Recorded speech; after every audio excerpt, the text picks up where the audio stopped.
Bom, turma, então estou gravando esse vídeo aqui para vocês, que é a nossa aula sobre QSAR, tá? Introdução a QSAR, e eu vou ver se eu consigo chegar até a parte que a gente gera alguns descritores 2D para eu mostrar para vocês, tá bom? Então, um importante campo de pesquisa, né, em química, não só em química, né, multidisciplinar, química, farmácia, biologia, é você prever o comportamento de novas moléculas utilizando relações derivadas da análise de propriedades estruturais de moléculas que foram previamente testadas. Então, os fundamentos para um projeto nessa área estão na chamada relação estrutura-atividade quantitativa, que é, ou relação quantitativa estrutura-atividade, que é o QSAR, né, do inglês Quantitative Structure Activity Relationship, né? E aí o objeto de estudo em QSR é o quê? Exatamente a busca por essas relações quantitativas entre a estrutura química. Como assim a estrutura química? É a estrutura química por meio de propriedades físico-químicas, estruturais, conformacionais. Então essa relação que existe entre a estrutura química e a resposta biológica, a atividade biológica. Então essas relações elas ajudam a entender e explicar o mecanismo de ação dos fármacos e serve de base também, principalmente, digamos assim, para o desenvolvimento de novos compostos que exibem propriedades biológicas desejáveis. Então, onde foi que começou tudo isso, né? O primeiro procedimento metodológico de propósito geral em QSAR foi proposto por Hammett no final da década de 30, olha só, antigo isso aí.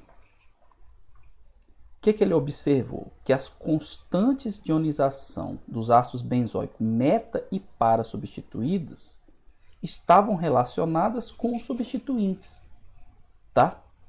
Então o que o Hammett propôs na época? Que existia uma relação quantitativa entre o substituinte, né, que estava numa determinada posição em um ácido benzoico, na posição meta ou na posição para, e a constante de ionização. Então, nesse caso aqui, turma, é mais um QSPR, que vocês já devem ter ouvido falar também, né? Que é a constante, relação quantitativa, estrutura propriedade, né? Então, existia uma relação entre o substituinte e a constante de ionização do ácido. Só que a constante de ionização do ácido, por sua vez, pode estar relacionada com a propriedade, com alguma propriedade biológica, tá certo? Tanto que essa relação das constantes de ionização com substituintes, ela virou um descritor para posteriormente ser usado em QSAE, que é o chamado parâmetro de Hammett, constante de Hammett. O descritor normalmente chamado de sigma, tá? Ah, tá aqui, ó, constante de Hammett, pronto. Então, essa relação levou à definição da chamada constante de Hammett, que é um descritor capaz de caracterizar a atividade de muitos conjuntos de moléculas. Evoluindo, né, estudos nessa área, em 1964, Free e Wilson postularam o quê? Que para uma série de compostos similares, diferindo entre si apenas pela presença de certos substituintes, a contribuição desses substituintes para a atividade biológica seria aditiva e dependeria apenas do tipo e da posição do substituinte. Então eles foram além do trabalho de Hammett. O Hammett começou por um exemplinho simples, né? Ácido benzoico substituído.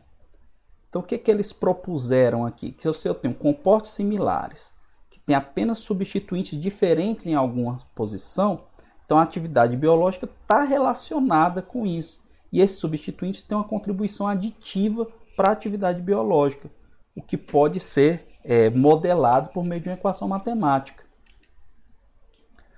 Mas a sistematização dessas análises deve ser associada ao trabalho de Ranch e Fujita, surgido em 64 também, né? Então, cada contribuição para a atividade é representada por um descritor estrutural, uma propriedade que descreve a estrutura da molécula, por daí o nome descritor estrutural, e a atividade biológica de um conjunto de compostos é ajustada em um modelo matemático, um modelo multilinear. Que é um modelo mais simples, digamos assim. Começa por um modelo linear, não tem por que a gente supor que não seja linear, tá?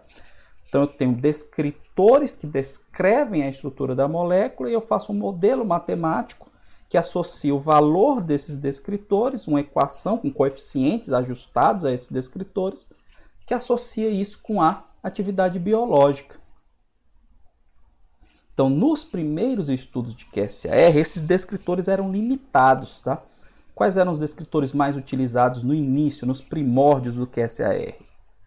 Coeficiente de partição etanol-água é um descritor importante que até hoje a gente usa, que é o log de P, né, o logaritmo do coeficiente de partição, da partição octanol-água, que dá uma ideia da lipofilicidade, né, da minha molécula, como que ela se distribui, né? Por exemplo, quando ela for lá entrar no organismo, ela vai ser lipossolúvel, vai ser hidrossolúvel, como que ela vai se distribuir no organismo? Então, isso é um descritor importante, né? A constante de Hammett, que eu já falei, e o parâmetro de lipofilicidade π, que é parecido com a constante de Hammett, mas ele está associado com a solubilidade, tá certo? Então, ele dá uma ideia de se a substância é mais solúvel em água ou se ela é mais lipofílica. Então, esses eram descritores que comumente eram usados nas primeiras análises de QSAR, nos primórdios do QSAR. Nessa época não tinham cálculos, os cálculos quânticos eram primitivos ainda, digamos assim, a gente não conseguia calcular descritores eletrônicos nessa época, e depois surgiu toda uma teoria de descritores para gerar descritores. Tá? Existem várias classes de descritores que surgiram posteriormente à medida que esses estudos foram evoluindo. Então, juntamente com esses descritores empíricos, né, dos primórdios do QSAR, hoje em dia os modelos clássicos empregam outras propriedades físico-químicas como parâmetros, algumas das quais derivam de cálculos mecânicos quânticos, que na época não era possível fazer para moléculas relativamente grandes, na época isso era, né, e um conjunto grande de moléculas. É como eu falei para vocês, foram surgindo outras classes de descritores. Por exemplo, os descritores baseados no conceito de topologia molecular, que mais adiante eu vou falar um pouquinho para vocês, tá? Então, o QSR surgiu lá nessa época, 1964, com esses descritores aqui. Depois foram sendo agregados descritores, depois novos descritores, mas o QSR sempre foi feito da mesma maneira. Descritores que eram calculados para as moléculas e relacionados com a atividade biológica. Então, você calculava uma propriedade da molécula e acrescentava lá na minha tabela de descritores, para tentar relacionar esse descritor com a atividade biológica. Então, isso foi indo, até que em 1988 surgiu uma técnica totalmente diferente de QSAR. Tá? Então, sofreu uma grande transformação, porque foram introduzidos os chamados parâmetros moleculares tridimensionais. O que são esses parâmetros tridimensionais? São parâmetros que levam em conta a influência de diferentes conformeiros, estereoisômeros ou enantiômeros. Então, passou-se a olhar mais detalhadamente para as estruturas tridimensionais, tá certo? E essas técnicas são conhecidas como QSAR 3D, tá? Então, só fazendo um parêntese aqui, que no QSAR, o QSAR clássico, né, que a gente chama aqui, também é chamado de QSAR 2D.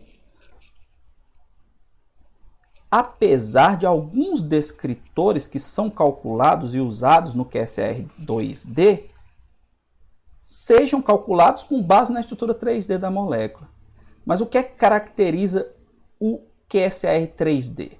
O primeiro modelo publicado com essas características aqui foi a chamada Análise Comparativa de Campo Molecular, que é o CONFA, tá? Famoso na área de QSAR. Foi proposta por Kramer e é atualmente uma das metodologias mais empregadas em QSAR. Então, no CONFA, o que a gente considera? A gente considera que a molécula está numa caixa tridimensional e eu calculo interações de uma sonda com os átomos que formam a molécula. Então, como eu uso essa caixa tridimensional, é daí que vem essa história do QSAR 3D. apesar de no 2D eu calcular descritores que dependem da estrutura tridimensional da molécula. Tá? Mas quando a gente detalhar isso aqui, acho que vai ficar mais claro. Em 97, surgiu um outro modelo diferente de QSAR, proposto por Hopfinger e colaboradores, que é a metodologia chamada de QSAR 4D, ou 4D QSAR. Como que funciona esse 4D QSAR? Ele é parecido com o CONFA no sentido de que ele usa a molécula dentro de uma caixa, só que além da molécula estar na caixa, né, e aí eu estou levando em conta a estrutura 3D, ela incorpora a liberdade conformacional do desenvolvimento dos modelos 3D. Então a molécula não tem só uma conformação da molécula dentro da caixa, eu tenho muitas conformações dentro da caixa. E essas conformações são geradas ao longo do tempo. Então esse tempo é que é a quarta dimensão. Então a mudança de estado molecular ao longo do tempo é a quarta dimensão. Daí o nome QSAR 4D. E aí os descritores em QSAR 4D são representados pelas medidas de ocupação de cada célula, né? Eu divido a minha caixa em células, eu chamo de grid por causa disso. E aí as ocupações das células dos grids pelos diferentes átomos ao longo do tempo são os descritores utilizados no QSAR 4D. Mas mais uma vez eu vou detalhar isso mais adiante, tá? E aí, pegando uma carona, né, no CONFA e no QSAR 4D, Martins, esse que vos fala, tá, e colaboradores, foi um dos meus projetos no doutorado, foi desenvolver uma metodologia de QSAR 4D, que a gente chamou de LQTA-QSAR, que LQTA era o laboratório que eu trabalhava na Unicamp, onde eu fiz meu doutorado, que incorpora as principais vantagens observadas nos métodos CONFA e 4D QSAR. Então, como que funciona isso? A nova metodologia, ela calcula descritores de campo, que é o que acontece no CONFA. Os descritores do CONFA é o quê? São sondas que andam ao longo da caixa e são calculadas as interações entre a sonda e os átomos que formam a molécula. Esses descritores são chamados descritores de campo. Só que o CONFA faz isso para uma conformação. E o LQTA-QSAR faz para todas as conformações que foram geradas numa simulação de dinâmica molecular, ou seja, eu estou considerando o tempo, estou considerando a quarta dimensão. Então o LQTA-QSAR é uma metodologia de QSAR 4D, tá?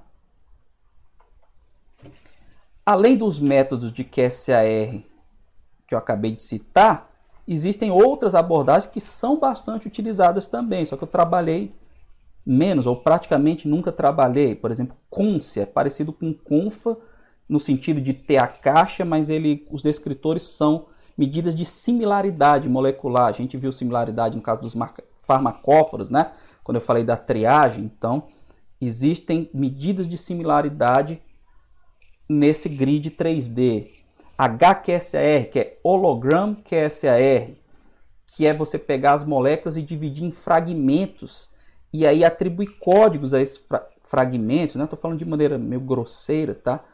Para poder, e aí esses fragmentos que vão estar presentes nas moléculas que formam um conjunto, esses códigos atribuídos aos fragmentos vão ser os descritores. Aí a presença ou a ausência de fragmentos vão fazer os descritores mudar. E aí você consegue construir um modelo QSAR.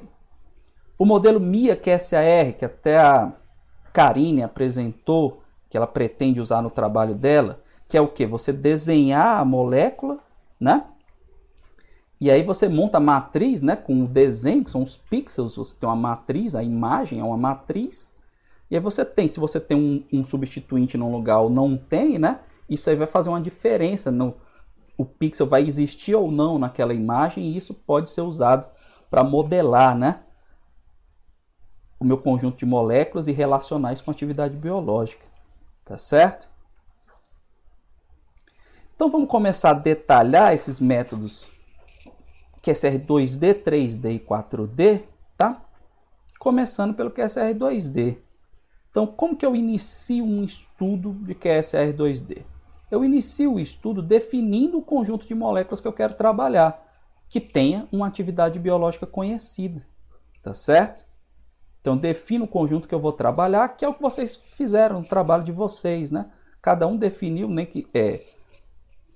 alguns vão fazer QSAR, outros não, mas vocês tiveram que definir que conjunto que eu vou trabalhar. No caso do QSAR, tem que ser um conjunto de moléculas com atividade biológica conhecida, para eu construir o modelo. Como que eu defino esse conjunto? Pode ser do laboratório que você trabalha, que se você faz síntese e alguém faz atividade biológica, né? Mede atividade biológica, você pode pegar esse conjunto que você tem, um banco de dados do seu orientador, do seu laboratório, por exemplo, e fazer um estudo QSAR para uma atividade conhecida. Pode ser da literatura também, que nem a gente fez, aquele exemplinho lá que eu passei para vocês desenharem as moléculas. Então você vai na literatura, vai nas bases de dados, Campbell, PubChem. Então você encontra, né, conjuntos de moléculas com atividade conhecida, né? E aí, a partir daí, você vai tentar relacionar a estrutura desse conjunto de moléculas com essa atividade biológica que você está querendo analisar. Essas moléculas, elas devem ser similares estruturalmente. Eu acho que eu já falei isso aqui para vocês. Então, você tem que ter moléculas que são parecidas. Existe em QSAR uma coisa chamada domínio de aplicabilidade. Então, você tem ferramentas para você ver se todas as moléculas do seu conjunto pertencem a esse domínio de aplicabilidade. E para isso elas têm que ser similares estruturalmente. Então você tem que ter, normalmente QSAR você tem um esqueleto básico e modificações em alguns pontos da molécula. As atividades biológicas, elas devem apresentar uma boa faixa de variação e se distribuir uniformemente pelo conjunto. Então, é importante quando você faz um estudo QSAR você ter moléculas com atividade ruim também, não só fazer QSAR de moléculas que têm boa atividade. Porque se todo mundo tem atividade boa, a faixa de atividade é pequena. E para eu construir um modelo matemático que possa ser validado estatisticamente, não é possível. Eu tenho que ter uma boa variação da atividade para poder ter moléculas com baixa atividade, atividade média, atividade alta, e eu conseguir validar estatisticamente esse modelo matemático. E também outro gargalo que a gente tem, outro problema, problema que a gente tem, que é da estatística. Para eu construir um modelo matemático confiável, que possa ser validado estatisticamente, o número de amostras, né, do meu conjunto tem que ter um número razoável, tem que ser um número razoável. Aqui eu coloquei pelo menos 20, mas 20 ainda está fazendo muita força, espremendo. Tinha que ter pelo menos uns 30 para a gente poder confiar, ficar tranquilo, tá certo? Aí depois que você escolhe o conjunto de moléculas que você vai trabalhar, o que você vai fazer? Você vai otimizar as geometrias, né, do conjunto, das moléculas desse conjunto, que é o que eu falei na aula passada, a questão da otimização da geometria. Procurar a geometria que tem a energia ótima, né, de menor energia, que é a configuração mais provável, né, para a minha molécula. Como que eu obtenho as moléculas do meu conjunto? Preferencialmente, se existir estruturas cristalográficas iguais ou semelhantes às moléculas, né? Por exemplo, você vai estudar um conjunto de moléculas. Se elas foram determinadas, né, por difração de raio-x, por exemplo, você tem estrutura cristalográfica, é melhor partir dela, porque você está mais próximo da geometria esperada, tá? Ou se você tem uma molécula parecida que tem estrutura cristalográfica, você vai só altera o que você tem que alterar. E aí, a partir daí, você manda otimizar a geometria. Onde que a gente obtém essas estruturas cristalográficas? Em bancos de dados como CSD ou PDB, por exemplo. PDB a gente já viu, né? O Protein Data Bank, você encontra a estrutura de ligantes lá. Aí é mais difícil para você fazer QSAR. No CSD, que é o Cambridge, você tem estruturas de moléculas pequenas, digamos assim. No PDB você tem estrutura de proteína com algum ligante, né? Mas aqui no CSD você tem a estrutura cristalográfica de várias moléculas pequenas que agirão como ligantes, provavelmente, tá? Essa base de dados, a CAPES assina, tá? É a mesma que a dona do Gold, por exemplo, que você pode baixar com a sua conta da UFMG. Então, depois vocês dêem uma olhada lá, como procurar ligantes nessa base de dados, moléculas nessa base de dados. Mas se você não encontrar nenhuma estrutura cristalográfica semelhante, o que você faz? desenha do zero, né? A gente já viu isso aqui, né? Vai lá no KenSketch, no Marvin Sketch, faz o desenho, manda otimizar a geometria lá, com base nas fórmulas estruturais. Depois que você tiver as moléculas desenhadas, ou tiver pego as estruturas cristalográficas, mesmo com a estrutura cristalográfica, você tem que otimizar a geometria, porque ainda tem que fazer algum ajuste, né? Dar uma relaxada nos átomos para poder encontrar essa geometria de menor energia, tá bom? E essa otimização pode ser feita usando mecânica molecular ou mecânica quântica, que foi o que a gente viu na aula passada, tá, turma? Então, na aula passada a gente começou por aqui, né? Eu já mostrei para você o que é mecânica molecular, mecânica quântica, e mostrei lá como a gente otimizar a geometria no ORCA usando métodos semi-empíricos, que são esses aqui, né?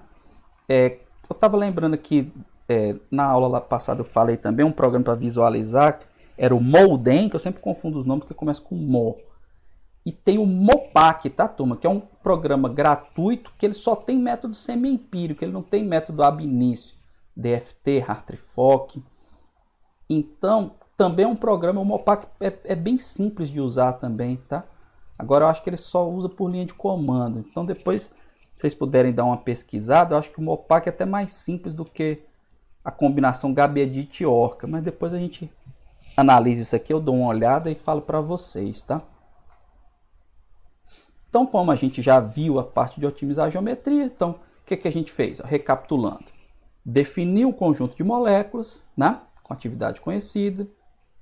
Otimizou as geometrias, né? Ou desenhou e otimizou, ou baixou a estrutura cristalográfica e otimizou. E, feito isso, o que eu vou fazer agora? As moléculas estão prontas para eu fazer a minha análise, que essa é a R. Acontece que elas estão prontas, a geometria otimizada me dá a estrutura que eu quero relacionar com a atividade biológica. Só que como que eu faço essa relação? A estrutura não contém a informação relacionada à atividade biológica de maneira explícita. Eu tenho que codificar isso, eu tenho que extrair informações dessas estruturas otimizadas. O que significa isso? Essa extração dessa informação nas estruturas otimizadas é que é feita na forma de descritores moleculares, que são os descritores que eu falei lá atrás para vocês. Então eu otimizo a geometria das minhas moléculas, obtenho as estruturas, e aí como que eu relaciono essa estrutura com a atividade biológica? Calculo descritores moleculares que são calculados com base nessa estrutura que foi obtida. Quem são esses descritores? Eles vão desde parâmetros físico-químicos, como eletronegatividade, o log de P é um parâmetro físico-químico, né? Parâmetros eletrônicos, como energia dos orbitais de fronteira, energia eletrônica, momento de dipolo, eletrônicos ou mecânico-quânticos, né? Estão juntos esses parâmetros aí. Há características geométricas e topológicas das moléculas. Então, característica geométrica, a área de Van der Waals, o volume. Topológica, você pode avaliar as cadeias, falando aqui só por alto, depois a gente vai falar um pouquinho mais dessa topológica, é uma coisa mais complicada. Mas a estrutura da cadeia, por exemplo, cadeia aberta, cadeia fechada, cadeia ramificada. Então existem descritores que você calcula que extraem da estrutura essa informação, se a cadeia é muito aberta, se tem ciclo, se ela é menorzinha. Então existem descritores relacionados a essas características da molécula.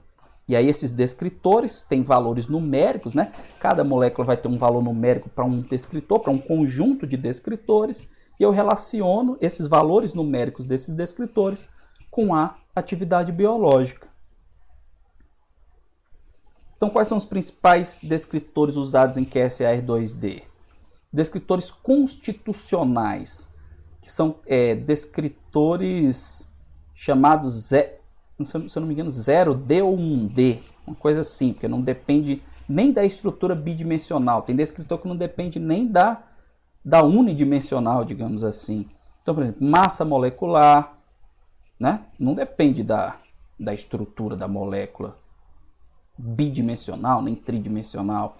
Número total de átomos na molécula, número de átomos de identidades diferentes, número números totais de ligações simples, duplas, triplas, aromáticas, número de carbonos sp3. Ah, não, aí já depende, né?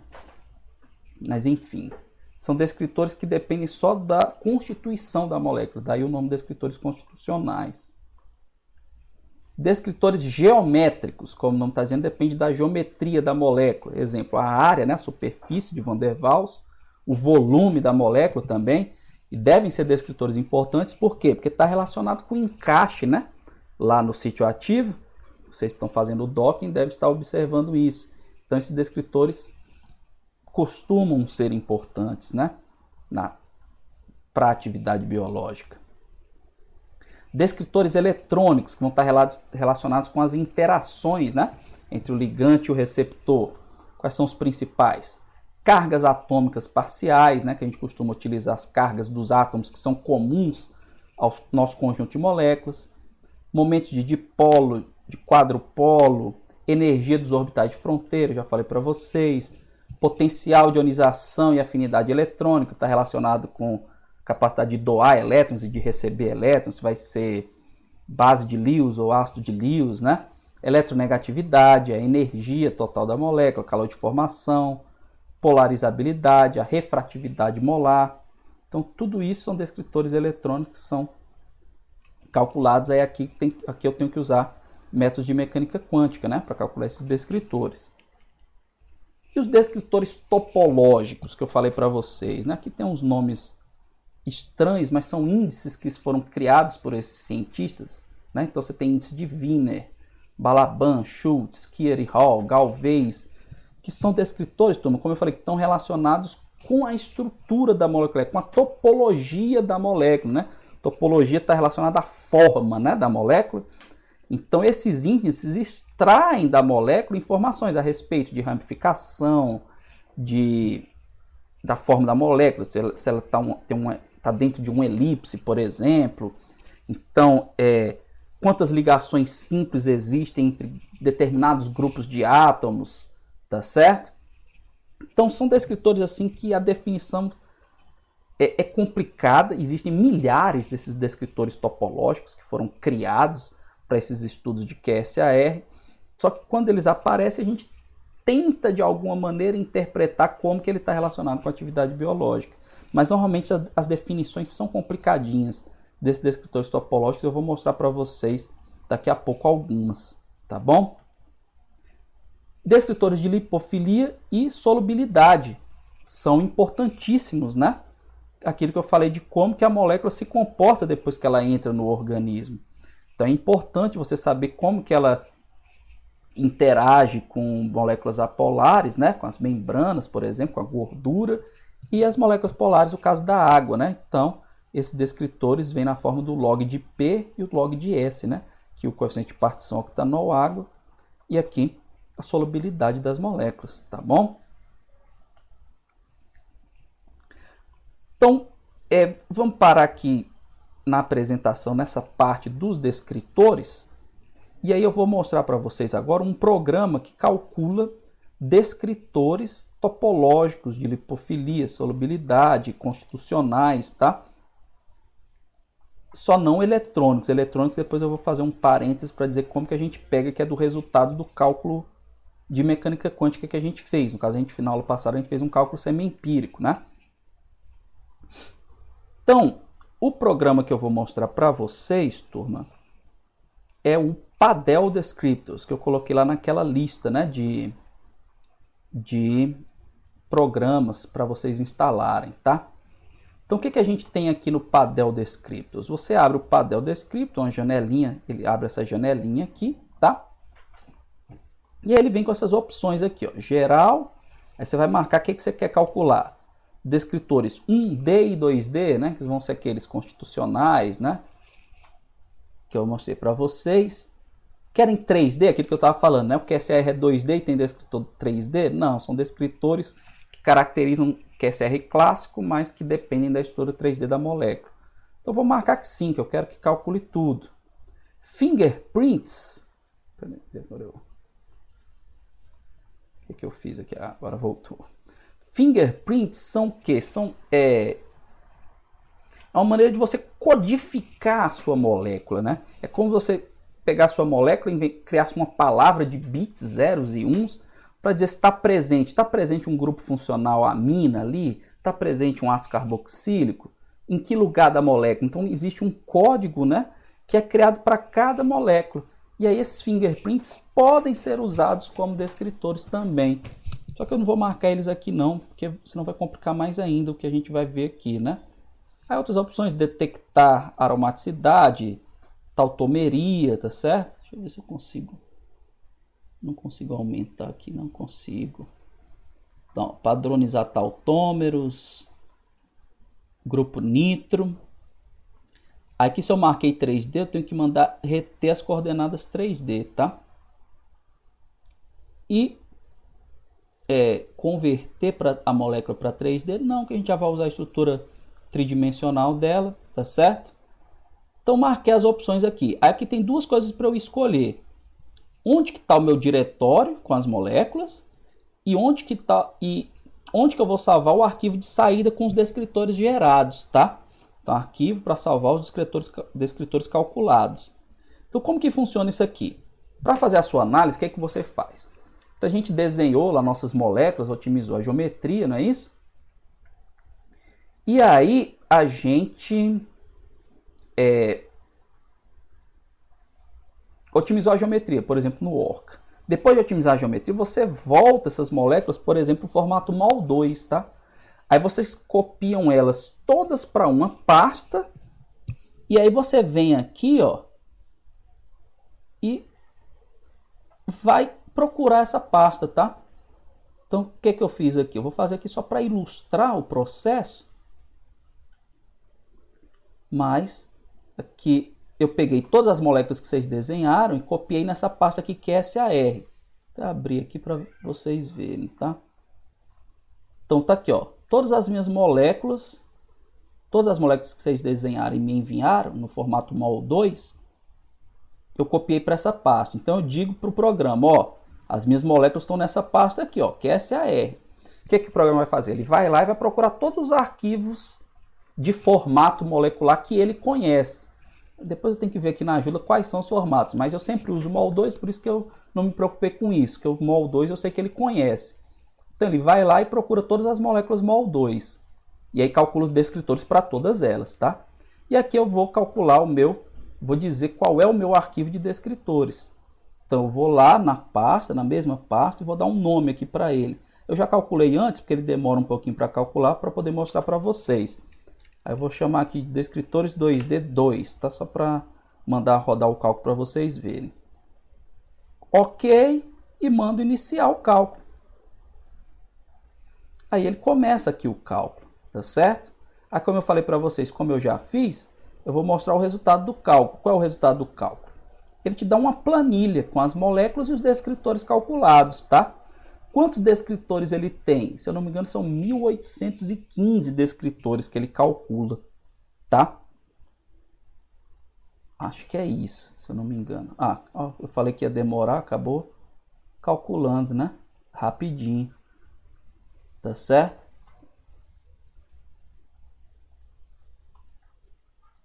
Aqui tá dizendo que não, tá estranho. Eu vou olhar o que eu já tinha calculado, tá? Então, ó, ele gera essa planilha aqui, que é um arquivo CSV. CSV é separado por vírgula. Na verdade, é um arquivo texto separado por vírgula, mas você abre no Excel, tá bom? Eu vou abrir aqui no meu Excel do Linux, tá?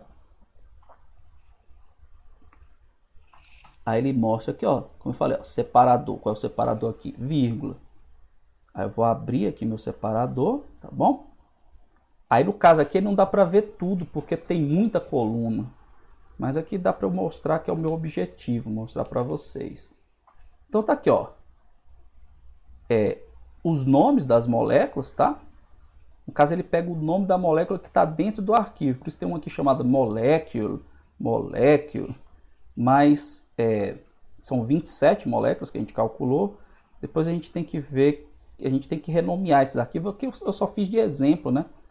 Para mostrar como que é feito o cálculo, mas vocês têm que tomar cuidado com os nomes que vocês dão para as moléculas, tá bom? Aí aqui acho que é o número de hidrogênios ionizáveis. Aí aqui, ó, A log de P, a log de P2, porque existem diferentes metodologias para calcular o log de P. Então aqui são dois log de P diferentes que ele calculou. Aqui refratividade molar, polarizabilidade, número de átomos aromáticos, ligações aromáticas, número de átomos pesados, números de hidrogênios, tá certo? E por aí vai. Aqui são descritores topológicos, tá? Por exemplo.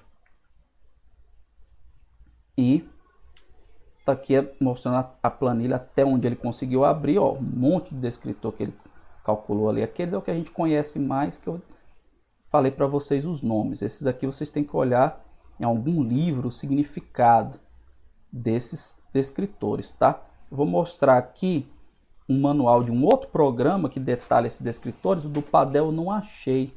Quando você clica aqui na ajuda dele, só tem um about, tá certo? Aí, depois talvez no site ele tenha algum manual, tá bom? E aí, pessoal, aqui no programa também você pode ver quais são os descritores que ele calcula, ó. Contador de grupos ácidos, a log de P, polarizabilidade. Aí, ó, tem um monte aqui de ligações rotacionáveis, ó, topológico que depende da carga, da distância, TPSA, o número de Wiener, né, que eu falei lá no slide, um X log de P, Zagreb Index. Então aqui são os descritores que não dependem da estrutura tridimensional. Esses aqui dependem, então autocorrelação 3D, CPSA, RDF, que é Radial Function, Distribution Function, WIN, tá certo? Então, você pode marcar classe de descritores. Por exemplo, esse RDF não é um descritor, é um grupo de descritores, tá? Então, você marca o que você quer. E aqui os fingerprints, que eu não pedi para calcular, né? Mas ele ainda calcula um aqui, mesmo sem eu ter pedido, que é esse do PubChem, tá certo? Ó, PubChem Fingerprint. Tá bom? Ó, então ele fala, ó, fingerprint de comprimento 1024 e profundidade 8. Como eu falei, ele tem uma palavra de bits, né?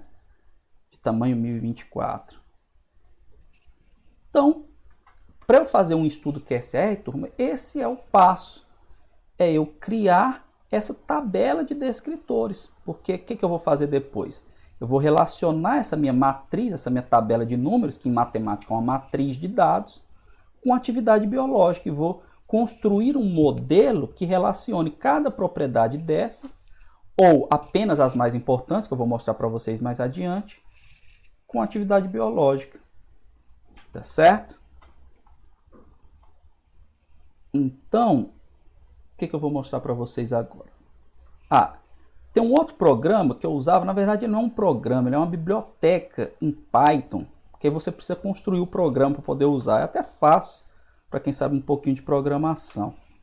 Que é esse ChemoPy, tá? Então eu já usei também para calcular os descritores. Se não me engano também tem 1000 e poucos descritores, tá? Da China, esse grupo lá da China. E ele mostra aqui quais são os descritores que o programa calcula. E ele dá as equações, explica mais ou menos o que é. Então, só para mostrar para vocês, muitos desses descritores que estão aqui estão lá no Padel, tá bom? Então, ó, ele fala descritores constitucionais. Eu não tenho que explicar, né? Peso molecular, número de átomos de hidrogênio, de halogênio, de átomos pesados, de flúor, de cloro, tudo isso é descritor constitucional.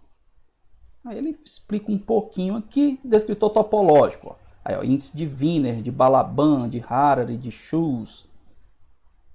Um monte de coisa aqui, ó. Então isso aqui, ó, são classes de descritores, como eu falei para vocês.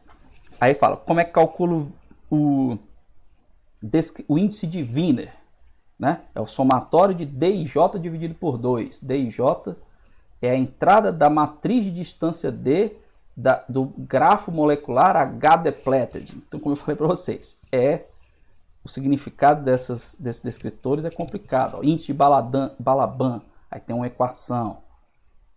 Índice Harari, tem uma equação. Então você pega a molécula, a estrutura dela é codificada por meio de uma estrutura matemática chamada de grafo, tá? Isso aqui não é gráfico não, né? Isso aqui é grafo mesmo. Então existe uma estrutura matemática chamada grafo, que aí você tem algoritmos que fazem buscas nessa estrutura, e aí você monta, por exemplo, matrizes em cima desse grafo. Você tem a matriz de adjacência, por exemplo, e aí você consegue extrair informações a respeito da estrutura da molécula, modelando ela por meio de um grafo, tá certo? Então aqui ele vai dando essas equações para os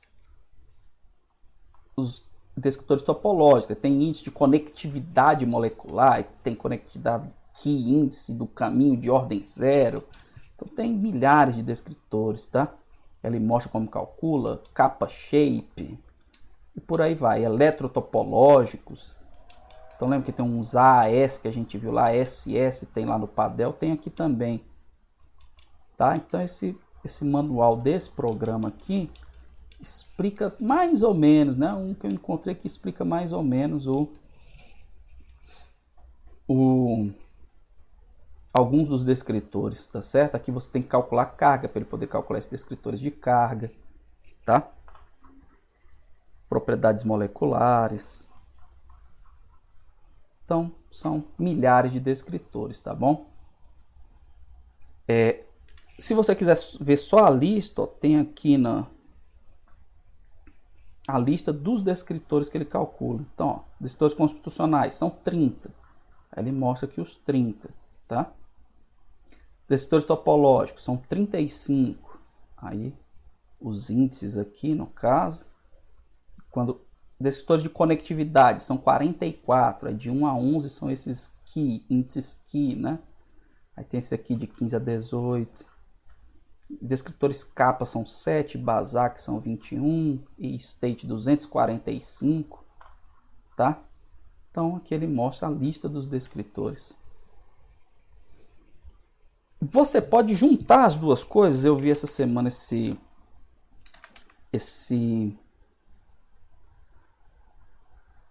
servidor aqui, o Ken10, tá? Agora cadê o... Acho que eu salvei aqui em algum lugar. Salvei sim. Ó, Ken10 Molecular Descriptors.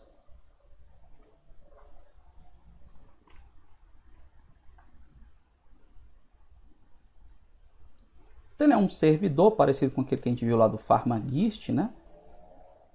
Eu estou logado, ele tem uma conta pública e aí você pode calcular descritores. Ó, servidor web, qual que você quer calcular? Se você quiser calcular o do Padel aqui, você calcula. Olha os do Chemopy aqui. Você vem e calcula os descritores. Aqui que você faz? Bota aqui o input, né? Escolhe os arquivos. Você pode botar um arquivo aqui nosso todas.mol2, por exemplo. Deixa eu fazer ele aqui então. Cadê o nosso... Moléculas desenhadas. Cadê o todas.mol2? Para ver se ele vai calcular aqui. Vou pedir para calcular os 3D também. Não, vou pedir para calcular só 1D e 2D, porque ele precisa... Ele usa exatamente o Mopac que eu falei para poder calcular. Ele faz a otimização de geometria e calcula os descritores 3D, entre aspas.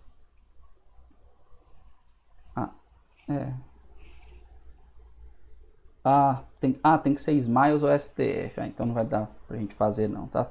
Mas aí, então você pode converter isso aqui para SDF, tá? E ele vai e calcula, tá certo? Vai e calcula os descritores para você. Aí ele fala aqui, ó, os descritores que ele calcula. Se eu quiser calcular usando o Padel, ele vai e calcula usando o Padel. Eu posso juntar tudo isso, mas ele vai repetir muito descritor, tá? Aí aqui ele fala, ó, aqui ele fala os descritores, né? Tá vendo? Então, ó, detalhes dos descritores. Vê se ele fala, aqui tem uma descrição melhor. Se bem que essa descrição tinha no programa no Padel, tá, turma? Vou entrar aqui na pasta do Padel, esqueci de mostrar isso para vocês, ó. Ele tem essa planilha aqui com todos os descritores.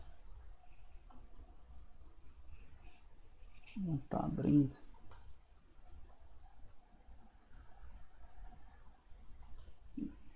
Outro programa, então.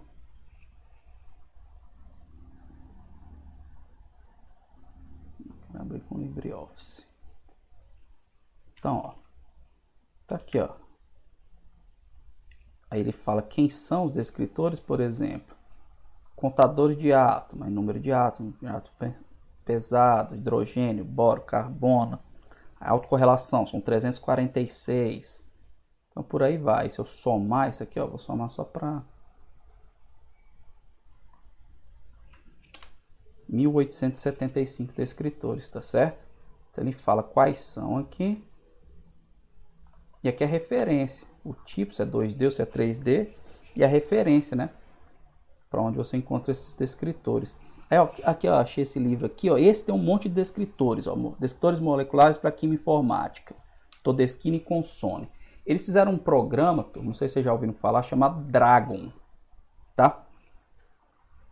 Deixa eu ver aqui.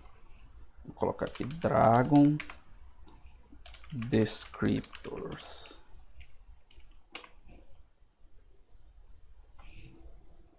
Aí, ó. Aqui, ó, você tem o eDragon, mas o eDragon não sei nem se funciona ainda. É um programa, ele é pago, tá, pessoal? Aí esse Dragon, ele calcula mais de 3.000 descritores. Tá certo? Calcula mais de 3.000 descritores. 3.000, ó, já tá 4.885. Tá certo? Então, ó, aí você tem aqui a página dele, ó, Dragon 7 disponível. Ele fala quais são os descritores. Aí no manual do Dragon você deve encontrar também essas informações que eu mostrei lá no manual do ChemoPy também, sobre os descritores que ele calcula, tá? Aí esse programa é pago, ó, preços. Tá? É só entrando em contato para saber quanto é, tá bom? Mas é pago, então pago a gente tá fora, né? Então, voltando aqui, né, para os nossos descritores. Então, o Padel, esse ChemoPy, esse servidor aqui, que eu posso usar o ChemoPy, o Padel, RDKit, PyBel, tem vários descritores aqui que eu posso calcular. Eles são descritores topológicos, constitucionais, geométricos, de conectividade. Mas os eletrônicos, turma, a gente tem que pegar por conta própria, tá? Então, vou mostrar aqui para vocês alguns exemplos de descritores eletrônicos que a gente pode pegar com base num cálculo feito no Orca, que a gente fez na aula passada. Então, esse aqui é exatamente o cálculo que a gente fez no Orca, tá? Então, o que eu posso usar de descritor eletrônico aqui? Por exemplo, a energia dos orbitais de fronteira, tá? A energia dos orbitais de fronteira. Então, eu procuro aqui, no meu arquivo, onde que tá. Normalmente ele tem uma palavrinha chave que você manda fazer a busca. Pronto, a palavra é Orbital Energies, tá? Então, você pode dar um Ctrl F, né? Mandar buscar Orbital Energies. Você já sabe que é agora, ele vai direto para lá. Aí você vê, ó, quem é o último orbital ocupado? A ocupação 2 aqui. É esse aqui, ó. Então essa é a energia do HOMO. E essa aqui, então, do primeiro desocupado é a energia do LUMO, né? Aqui está em Hart, aqui em electronvolt. Melhor pegar em electronvolt, né? Então essa aqui é do HOMO, essa aqui é do LUMO, tá? Então eu posso pegar isso aqui. Como que eu faço isso? Aí ou eu acrescento na planilha que eu já calculei, né? Na planilha que eu já calculei, por exemplo, ou eu monto uma planilha e depois junto as duas, tá? Então eu vou lá, crio uma planilha nova, coloco aqui, né? Molécula 1, tá certo? Aí eu coloco aqui, HOMO. Aí qual é a energia do HOMO? Aí eu vou lá e vejo aqui. A energia do HOMO é menos 6,7271. Menos 6,7271. Qual é a energia do LUMO? A energia do LUMO é menos 0,83. Menos 0,83. Aí eu posso fazer aqui o gap. O que é o gap? É o HOMO menos o LUMO. Aliás, o LUMO menos o HOMO. O LUMO menos o HOMO, né? Então esse menos esse, que dá a diferença, né? Ele saltar o elétron sair do HOMO para o LUMO, para um estado excitado. Aí você pode calcular eletroafinidade, é menos, se eu não me engano, é menos a energia do lumo. Aí tem outras grandezas que você pode derivar daqui, tá? Tudo isso você pode usar como descritor. O que mais que eu posso usar como descritor? Momento de dipolo. Então aqui no final ele tem momento de dipolo total no eixo X, no eixo Y, no eixo Z. E aqui a magnitude, né, em unidades atômicas e em dBi. Então eu posso usar tudo isso como descritor. Eu posso botar aqui o meu dx, dy, dz. Aí eu vou lá e coloco os valores. dx 37,21. dy menos 5,55. dz menos 14,73. E o momento de dipolo total 124,59. 124,60, vai. Tá certo? Aí vou construindo a tabela de descritores eletrônicos. O que mais que eu posso calcular, usar como descritor eletrônico? A energia eletrônica, tá? Deixa eu ver aqui, tem algum lugar a energia eletrônica. Ah, tá aqui, menos 140,76. Então você bota aqui, energia, menos 140,76. Tá certo? Aí que mais que eu posso usar? As cargas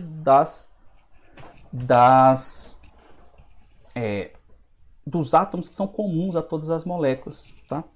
Então eu posso ver aqui, ó, charge.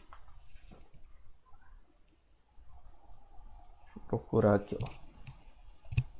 Vou usar aqui, ó, posso usar. Ele calcula pra gente a carga atômica de Lodin e de Millikan, né? Então vou usar de Millikan, que é mais conhecida, mais comum, tá? Aí só que aí o que eu tenho que fazer?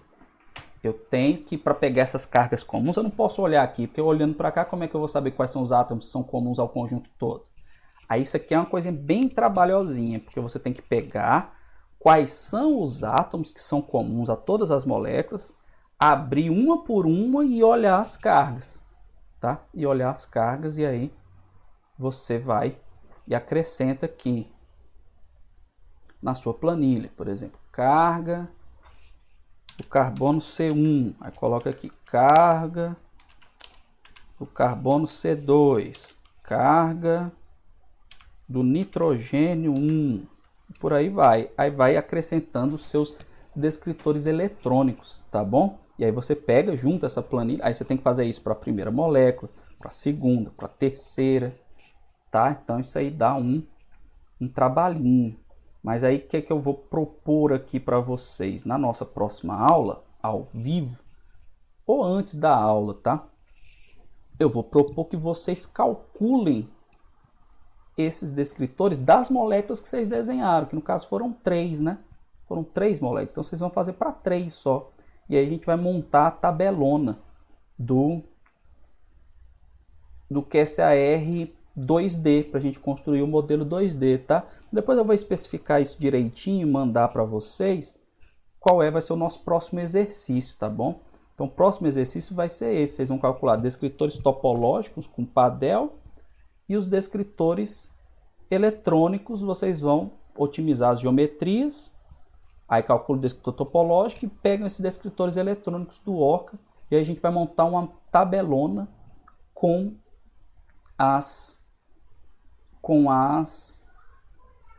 os descritores das moléculas de vocês, tá certo? Essa vai ser nossa próxima atividade, tá bom? Então, turma, dessa parte de QSAR 2D de descritores, era isso que eu tinha para falar para vocês. Vamos ter essa tarefa que eu vou especificar para vocês. E aí na próxima aula a gente tenta juntar tudo isso. Aí eu vou falar da quimiometria aplicada ao QSAR, porque aí a gente vai usar a tabela de dados montada por vocês para a gente fazer esse estudo usando a quimiometria. Porque o que é a quimiometria aplicada ao QSAR? É você construir um modelo matemático. Então como que a gente constrói esse modelo? Então primeiro a gente tem que estar com a tabela pronta e aí a gente vai ver quais são as técnicas utilizadas, como é que a gente obtém a equação, o que a gente extrai dela, como é que a gente valida essa equação, e aí a gente vai fazer em cima desses dados que a gente vai calcular para ficar mais interessante o estudo. Tudo bem, pessoal? Então é isso.